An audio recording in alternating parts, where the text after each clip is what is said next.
नमस्कार। आज हम एक बहुत ही दिलचस्प चीज पर बात करने वाले हैं। एक ऐसी स्ट्रैटेजी जिसे इंडियन इन्वेस्टर्स इस्तेमाल करके पता है क्या कर सकते हैं? अमेरिकन इन्वेस्टर्स से भी ज्यादा पैसा कमा सकते हैं, और वो भी उन्हीं की कंपनियों में इन्वेस्ट करके। तो सीधा सवाल पर आते हैं।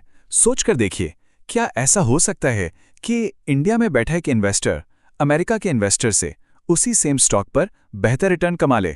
मतलब मान लीजिए कोई वॉरेन बफे का पोर्टफोलियो कॉपी कर रहा है और उनसे भी ज्यादा कमा रहा है। सुनने में अजीब लगता है ना? जवाब है हाँ, बिल्कुल हो सकता है, और इसके लिए कोई एक्स्ट्रा मेहनत भी नहीं करनी पड़ती। अमेरिकी इन्वेस्टर्स के मुकाबले लगभग 4 से 5% का एक्स्ट्रा मुनाफा मिल सकता है। और ये सब होता है एक चीज की वजह से, जिसे कहते हैं द करेंसी एडवांटेज। और आज हम इसी को डिटेल में समझेंगे। तो चलिए देखते हैं कि आज हम इस पूरे मामले को कैसे समझेंगे। सबसे पहले उस छुपे हुए 4% प्रॉफिट की बात करेंगे। फिर देखेंगे कि ये यूएस कंपनियां हमारी डेली लाइफ का हिस्सा कैसे हैं। उसके बाद उस रुपया डॉलर इंजन को समझेंगे जिससे ये एक्स्ट्रा रिटर्न्स आते हैं। फिर इसके रिस्क्स और इसे शुरू करने के प्रैक्टिकल स्टेप्स पर बात करेंगे। और आखिर में ये भी देखेंगे कि ये सब एक पोर्टफोलियो को सच में ग्लोबल कैसे बनाता है। चलिए शुरू करते हैं। तो पहला पॉइंट, आइडिया बड़ा सिंपल सा है। जब एक इंडियन इन्वेस्टर उन्हीं सेम यूएस कंपनीज में पैसा लगाता है तो उसे एक अमेरिकन इन्वेस्टर से ज्यादा रिटर्न मिल सकता है। यह है इसका कोर कॉन्सेप्ट। अच्छा, अब सवाल ये उठता है कि यूएस स्टॉक्स में इन्वेस्ट करने का सोचें ही क्यों? इसका सबसे पहला और सबसे बड़ा रीजन ये है कि ये कंपनियां आज हमारी रोजमर्रा की जिंदगी का एक इंपॉर्टेंट हिस्सा बन चुकी हैं, और इनका पूरा फोकस इनोवेशन पर रहता है। यहाँ एक बहुत इंटरेस्टिंग कंपैरिजन है इंडिया और यूएस के आईटी सेक्टर्स का। देखिए, इंडिया की जो आईटी कंपनीज है ना, वो ज़्यादातर सर्विस बेस्ड हैं। मतलब वो अमेरिका और यूरोप के क्लाइंट्स को सपोर्ट देती हैं। उनका प्रॉफिट इस बात पे डिपेंड करता है कि उनके क्लाइंट्स कितने सक्सेसफुल हैं। दूसरी तरफ यूएस की टेक जाइंट्स वो इनोवेशन बेस्ड हैं। वो आर&डी में ढेर सारा पैसा डालती हैं, नए प्रोडक्ट्स बनाती हैं और फिर पूरी दुनिया के मार्केट को डोमिनेट करती हैं। फर्क साफ है। एक मिनट के लिए सोचिए, आज सुबह से आपने कौन कौन से ब्रांड्स यूज किए? कुछ सर्च करने के लिए गूगल यूज किया होगा, कंप्यूटर पे माइक्रोसॉफ्ट विंडोज चलाया होगा। ये सारी यूएस कंपनियां हैं। यहां तक कि कोका कोला के जो ब्रांड्स हैं जैसे माजा और स्प्राइट, हम कितना यूज करते हैं इन्हें। इन्वेस्टमेंट का एक गोल्डन रूल है, invest in what you understand. मतलब उस चीज में पैसा लगाओ जिसे समझते हो। और क्योंकि हम इन यूएस ब्रांड्स को रोज रोज यूज करते हैं, इनके बिजनेस को समझना हमारे लिए सच में काफी आसान हो जाता है। तो चलिए अब आते हैं उस असली इंजन पर जो हमें वो एक्स्ट्रा 4-5% का रिटर्न दिलाता है।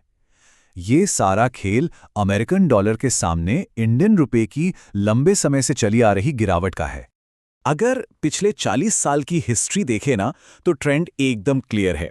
1980 में $1 लगभग 9 रुपए का था, और आज वो 75 रुपए से भी ऊपर जा चुका है।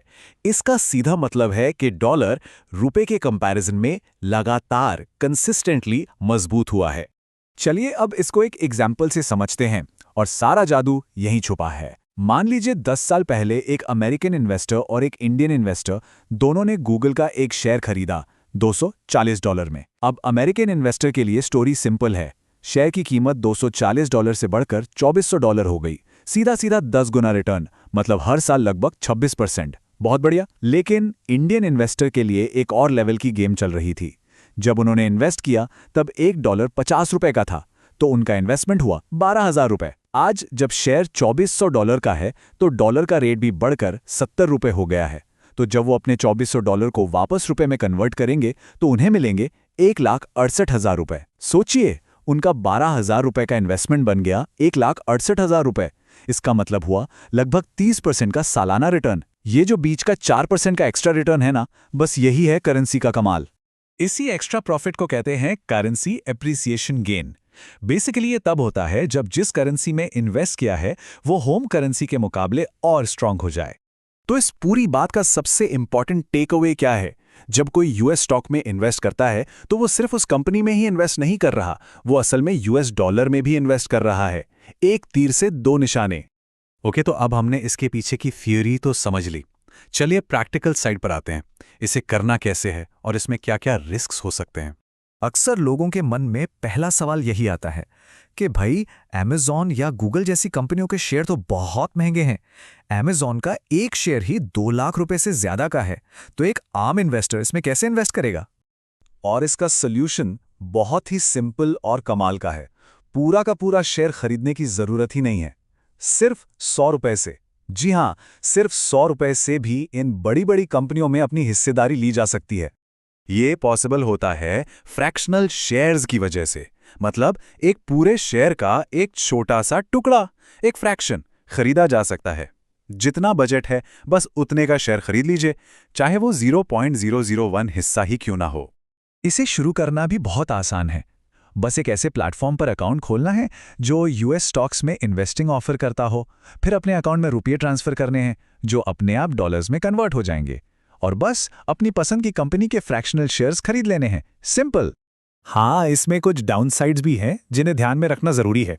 एक तो जब रुपए को डॉलर में बदलते हैं तो एक वन टाइम एक्सचेंज फीस लगती है, और दूसरा हो सकता है कि यूएस मार्केट की खबरों को उतनी क्लोजली फॉलो ना किया जा सके। लेकिन पता है, ये एक तरह से अच्छा भी हो सकता है। इससे रोज-रोज की न्यूज़ से परेशान होकर इमोशनल डिसीजन लेने से बचा जा सकता है। चलिए अब आखिर में इस पर बात करते हैं कि ये सब किसी के फाइनेंशियल फ्यूचर के लिए इतना इंपॉर्टेंट क्यों है।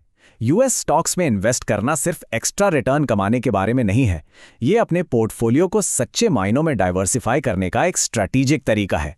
जब कोई दुनिया की सबसे बड़ी कंपनियों में पैसा लगाता है तो वो अपने इन्वेस्टमेंट को किसी एक देश की इकोनॉमी पर डिपेंड होने से बचाता है।